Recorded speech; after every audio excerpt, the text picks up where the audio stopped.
What's up, my PT peeps? One Eye Bri back to talk about The Walking Dead Season 7, Episode 5 Q&A from the Spoiling Dead fans. Spoiler warning, obviously, if you don't want to know about the episode, spoilers are coming. So first, let's talk about a couple different things that came up yesterday in the spoilers, well, some different spoilers that we want to cover.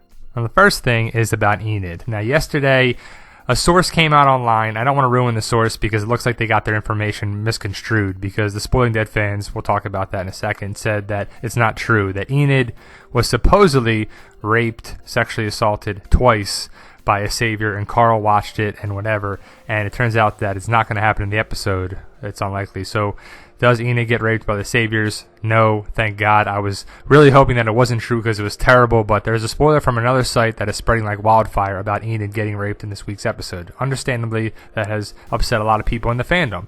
We have confirmed with our own source that Enid is not raped, nor is there any implication that she is raped off screen. Episode 7.5 will not be some miserable torture porn. We just wanted to clarify this information because we have been getting slammed with questions about this. Also, apparently Scott Gimple and others are getting flooded with hate on social media. So that is out of the question. And she's safe and all is well, because I was worried about that, and luckily it was just misinformation about it. So Q&A, what's wrong with Maggie?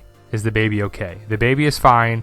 What happened was a small portion of the placenta had separated from the uterine wall. It can be painful, but not life-threatening. Dr. Carson says she and the baby will be fine, but she needs to rest for a few days. So looks to be that Maggie is okay for now. The baby is okay, which is good news because I want her to keep the baby, which is great because Maggie's had so much loss, more than any other character on The Walking Dead, and I want to see Maggie turning to the badass that we know she can be from the comics, and keeping the baby is a big part of that. How is Sasha doing? Sasha is doing fine considering everything. She helps bury Abraham and Glenn while Maggie is recuperating. What causes the fire? The saviors. They come to the hilltop in the middle of the night, set a bunch of fires, open the gates, and turn on a car tape player full blast to attract as many walkers as possible. So it looks like they leave and then they come back in the middle of the night, and Sasha and Jesus and Maggie are the ones to take care of these walkers. They're not really, the saviors aren't really there, but they just bring the walkers in there too. So, which is kind of crazy. They're not trying to take anything. They're just trying to cause a problem with it, which is weird by the saviors. But what happens during the saviors' visit? Is there any conflict? Negan doesn't come and sends Simon instead. Most of the visit is Simon toying with Gregory after he lets Gregory know that they know about their collaborating with Alexandria. You never really know if Simon is just going to kill Gregory or what, but he doesn't, and they end up taking half of the hilltop stuff and leave. Jesus is also successful in hiding Sasha and Maggie, so the saviors still don't know that they're there. Simon knows about the hilltop and Alexandrians, so that's pretty big. Are the saviors attacking the hilltop? Why? The saviors attack the hilltop with the fires in the car, basically as payback to let the hilltop know who's in charge. What are Carl and Enid doing? Enid decides to go to the hilltop to see Maggie, and at first Carl refuses to go with her and to help, but he finally does, and they go to the hilltop together. They share their first kiss. So Enid is like the Sophia character. Sophia and Carl kiss in the comics as well, which is nice to see a possible little relationship there with Carl and Enid, but we'll see how it plays out on the show. What are Rick and Aaron doing? They are going out on a supply run because the saviors will be back soon, and as Negan said in Sunday's episode, they have to have something interesting for them or someone will die. So we thought Rick might be going to check out the sanctuary, but they're going on a savior run. Do Carl and Jesus sneak into one of the saviors' trucks? Yes, so that is pretty awesome to see that Carl and Jesus are going to be sneaking into a truck to go after the saviors to get to the sanctuary. We'll see how that plays out, because that's a little different than the comic. Does anyone die or get hurt? Not really, but Maggie does punch Gregory in the face for taking Glenn's watch on his grave.